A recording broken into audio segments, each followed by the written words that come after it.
Good morning साथियों, जय माता दी। सुबह के सुप्रभात, सभी मित्रों को राम राम। आप देख रहे हैं सुबह के वैली के खूबसूरत नज़ारे। अभी इस टाइम सुबह के 5:45 हो रहे हैं। वो देख रहे हैं पहाड़ों में हल्की हल्की धूप चमकना शुरू हो गई है। पक्षियों की बहुत ही मधुर आवाज़ें आ रही हैं।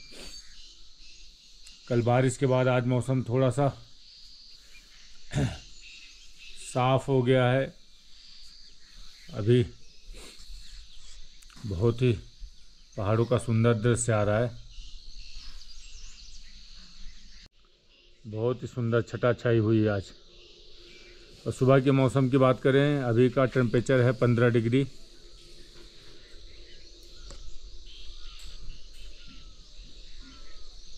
ये देखिए,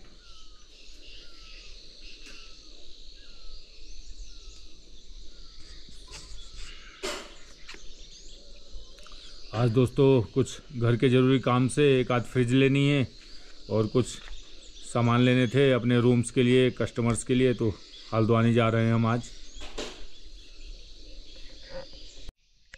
जय माता दी साथियों। अभी आज सुबह सुबह नहा धो के रेडी हो गए हैं और जा रहे हैं हल्द्वानी। आज घर के लिए कुछ ज़रूरी सामान लाना था, फ्रिज वगैरह लेनी थी और भी कई सामान ख़त्म थे। कल हमारी लाडो रानी बेटी का बर्थडे भी है, तो यही सब सारी तैयारियां करनी थी। तो आज जा रहे हैं हल्द्वानी की तरफ।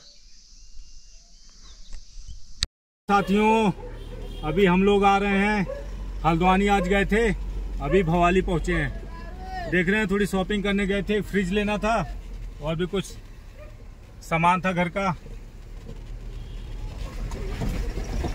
ये हमारी स्कॉर्पियो है, पूरा ट्रक भर हमारे लिए काम करती है। सारा सामान इसी में लोड है पूरा। अभी हम जा रहे हैं मुक्तेश्वर की तरफ। मैं और दिनेश जी हमारे साथ हैं। दोनों लोग गए थे सुबह ही, अब वापस लौट रहे हैं। आजकल थोड़ा ट्रैफिक बहुत हो रहा है क्योंकि टूरिस्ट बहुत आ रहे हैं इधर।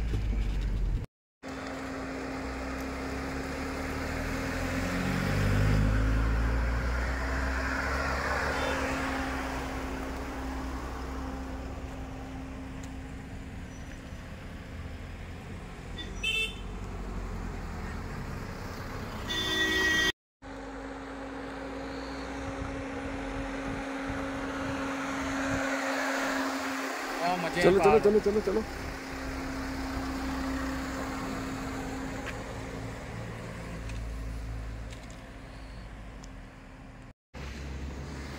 साथियों, अभी आप लोग देख रहे हैं आज बारिश के बाद सारे बादल नीचे को आ गए। पूरी वैली एकदम ढक सी गई। ये देख रहे हैं, आसमान से सारे बादल धरती पे आ गए।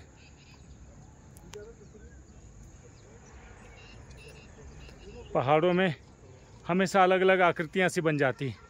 इतना खूबसूरत और अमेजिंग व्यू है कि आपका दिल खुश हो जाएगा। बहुत ही खूबसूरत, अल्टीमेट। ऐसे लग रहा है स्वर्ग की सीढ़ी यहीं से जाती है।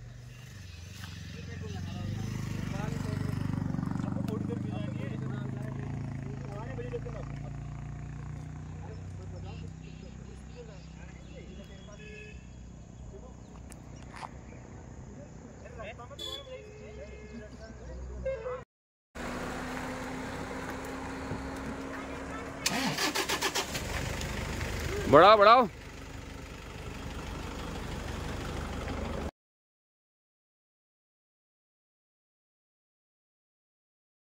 देख रहे हैं आज पूरे बादल हमारी वैली में उतर के नीचे को आ गए। कितना शानदार व्यू है, बहुत ही अनोखा और अमेजिंग व्यू।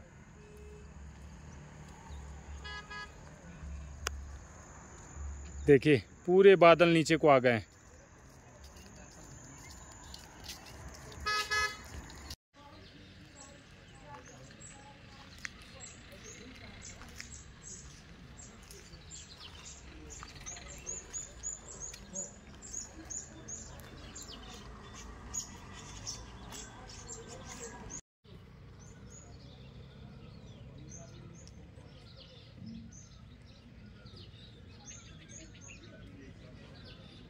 जाओ आगे।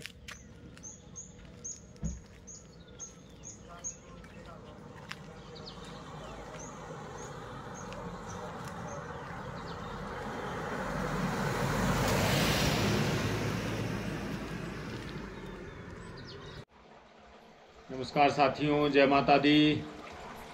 साथियों, आपसे एक ज़रूरी डिस्कस करना था। बहुत सारे लोगों के कमेंट्स आ रहे थे। बहुत सारे लोग जो ओल्ड एज के हो गए हैं उनकी भी इच्छा हो रही पहाड़ों में रहने की, और कई सारे पेरेंट्स हैं जो यहाँ बसना चाहते हैं, पहाड़ों में रहना चाहते हैं। उनको यहाँ स्कूलों के लेके क्वारी आ रही है, मेडिकल फैसिलिटी को लेके क्वारी आ रही है। तो आज इस पर हम बात करते हैं। साथियों, एक बार आपको मैं बता दूं, पहाड़ों में प्रकृति से हमें बहुत कुछ चीज़ें तो मिलती हैं, प्लस यहाँ पर कई सारी ऐसी प्रॉब्लम्स भी हैं जो यहाँ पर हमें जो शहर सिटियों में सुविधाएं मिलती हैं वो यहाँ पहाड़ों में नहीं है। जैसे कि आपको बता दूं, हॉस्पिटल को अगर ले लेते हैं तो हॉस्पिटल यहाँ पे कोई वैसे बहुत बड़े हॉस्पिटल नहीं है। यहाँ सरकारी हॉस्पिटल हैं। एक रामगढ़ में हॉस्पिटल है, उसके बाद यहाँ पे नथुआ खान में है। ये सारे डिस्पेंसरी वगैरह हैं, छोटे हॉस्पिटल हैं। और जो रामगढ़ है, यहाँ जो लेडीज़ वगैरह उनकी डिलीवरी वगैरह भी होती है, ठीक ठाक हॉस्पिटल है। मतलब सरकारी है। सरकारी का मतलब आप समझ सकते हैं कितनी फैसिलिटीज़ होंगी यहाँ पे। लेकिन पहाड़ों में एक चीज़ की बहुत अच्छी सुविधा है, 108। आप अगर 108 नंबर यहाँ डायल करते हैं, आपको तुरंत एम्बुलेंस की सेवा मिलती है जो तुरंत आपको नियर बाई हॉस्पिटल तक आपको पहुँचाती है। ये यहाँ बहुत ही अच्छी सेवा है और सरकार इस पर बहुत अच्छा काम कर रही है। आपको कोई भी अगर प्रॉब्लम्स होती है, आप 108 नंबर पर डायल करते हैं, आपको तुरंत यहाँ पर सुविधा मिल जाती है। और मैं तो आपको ये बोलूँगा, अगर आप पहाड़ों में आते हैं, अगर आपको बहुत ही ज़्यादा मेडिकल इशू है तो अपनी दवाइयाँ साथ लेके आप चलिए। बाकी मैं अगर अपने बारे में बता दूं तो मैं भी डायबिटिक हूँ, मेरी मम्मी भी डायबिटिक हैं, उनको और भी एक दो चीज़ की प्रॉब्लम रहती है। हम भी वहाँ से दवाई कैरी करके लाए थे, लेकिन प्रभु की कृपा से हमको यहाँ दवाई यूज करने का मौका ही नहीं लगा। हम तो अभी यहाँ डायबिटीज़ की दवा भी नहीं खा रहे हैं। और आज तो मैं दवा की जलेबी भी खाया हूँ। आज बिल्कुल यहाँ पर ऐसा लग रहा है जैसे डायबिटीज़ ख़त्म सी हो गई। लेकिन इसका मतलब ये नहीं कि हम लापरवाही करें, क्योंकि मैं यहाँ पर बहुत हार्ड वर्क करता हूँ, इसलिए मेरी मेहनत बहुत ज़्यादा हो रही हो सकता है इस वजह से मेरी डायबिटीज़ निकल के सामने नहीं आ रही है। और बाकी यहाँ रही पढ़ाई की बात करें अगर दोस्तों, तो देखिए, देहरादून के बाद अगर कहीं का सबसे अच्छा एजुकेशन के मामले में नंबर आता है तो वह है नैनीताल। ऑल ओवर इंडिया में सेकंड पोजीशन पर नैनीताल आता है। यहाँ पर बहुत ही अच्छे अच्छे स्कूल्स हैं और बहुत ही कॉस्टली भी हैं, महंगे भी हैं। यहाँ पे बोर्डिंग स्कूल भी हैं, आप बच्चों के यहाँ पर बोर्डिंग स्कूल में भी डाल सकते हैं। और रहा अगर जहाँ हम रहते हैं मुक्तेश्वर नैनीताल में, तो मुक्तेश्वर में दोस्तों 12वीं तक के लिए केंद्रीय विद्यालय है यहाँ पे, जो ठीक ठाक स्कूल है। बाकी यहाँ पे छोटे छोटे स्कूल्स ही हैं। यहाँ पे जो ग्रामीण विद्यालय होते हैं वो मिल जाएंगे आपको। प्राथमिक पाठशालाएँ जो होती हैं 5वीं तक है, 8वीं तक है, और कई सारे डिग्री कॉलेज भी हैं। तो जैसे सरकारी स्कूल में पढ़ाई होती है वो सब फैसिलिटीज़ आपको पढ़ाई की मिल जाएंगी।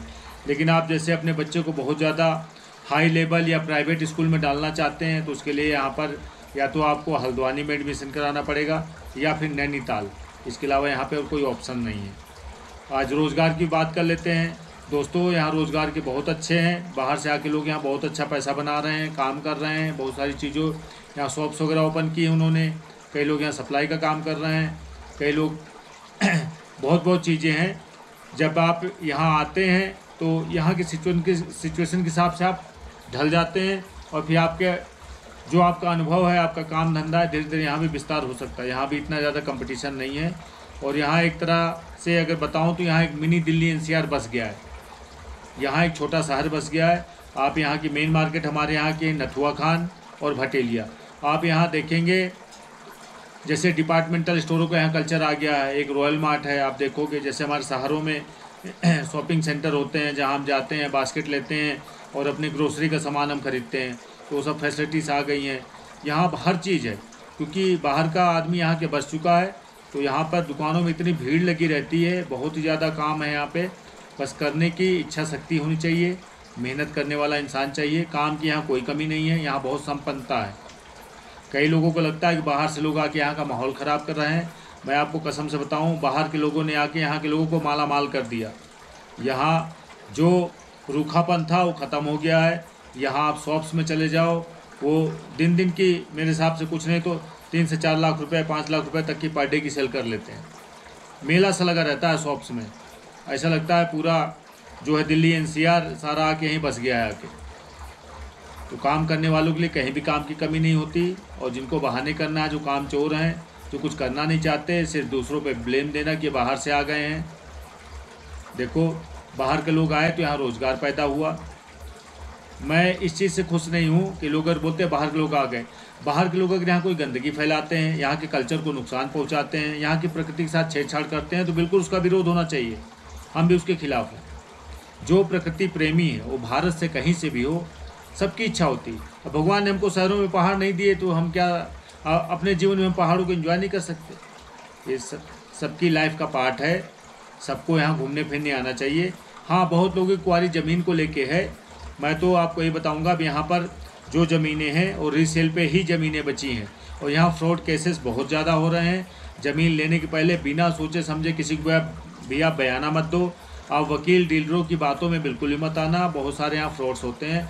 हर चीज़ को आप चेक करके फाइनल करके ही आगे कदम उठाइएगा अगर कहीं आप ले रहे हैं। बाकी मैं तो ये बोलूँगा, जितना आप ज़मीन लेने और मकान बनाने में आप खर्चा करेंगे, उस पैसे से आप मेरे हिसाब से पूरा ऑल ओवर इंडिया का टूर कर सकते हैं, अच्छा टाइम बिता सकते हैं, अलग अलग लोकेशन पे जा सकते हैं। अब कोई बोलेंगे आपने ले लिया, हमारे लिए ऐसा बोल रहे हैं, ऐसा कुछ नहीं है, क्योंकि बहुत लोग यहाँ ज़मीन ढूंढ रहे हैं। अगर आपकी नीड है, आपको ज़रूरत है कि नहीं आपको रहना, आप रिटायर हो चुके हैं, बाकी अननेसेसरी आप अपना पैसा और समय बर्बाद मत कीजिए। जो समय बचा हुआ है अपने काम धंधे में लगाइए, और साल में 1-2 चक्कर ज़रूर घूमने निकलिए। मैं नहीं बोलता आप यहीं आइए, आपको जो भी लोकेशन आपको पसंद आती है आप जाइए ज़रूर, और प्रकृति से कनेक्ट कीजिए। बस यही था साथियों, यही जानकारी आपको देनी थी। अगर मेरे शब्दों से कोई त्रुटि हो तो प्लीज़ क्षमा कर दीजिएगा। और आप लोगों से एक रिक्वेस्ट है, ये है कि आप लोग मेरी वीडियो बहुत पसंद कर रहे हैं। आपका मैं तहे दिल से बहुत बहुत धन्यवाद करता हूं। मैं कोई प्रोफेशनल यूट्यूबर नहीं हूं।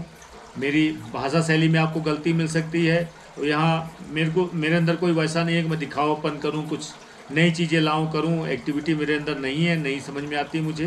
तो जो यहाँ की रियलिटी है, जो सच्चाई है, वो मैंने आपके साथ यहाँ शेयर की। आप लोग मेरी वीडियो बहुत देखते हैं, पर आप लोगों से शिकायत है, बहुत कम लोगों ने सब्सक्राइब कर रखा है। प्लीज़ अगर हमारी मेहनत आपको दिखती है, हमारी वीडियो पसंद आती हैं, तो हमारे चैनल को लाइक कीजिए, सब्सक्राइब कीजिए और अपना प्यार बनाइए। और जहाँ तक हो सके इन चीज़ों को बाकी लोगों तक शेयर कीजिए। वीडियो ज़्यादा से ज़्यादा लोगों तक पहुँचाइए, जिससे वो लोग भी यहाँ आ सके, यहाँ से कनेक्ट हो सके। जय माता दी।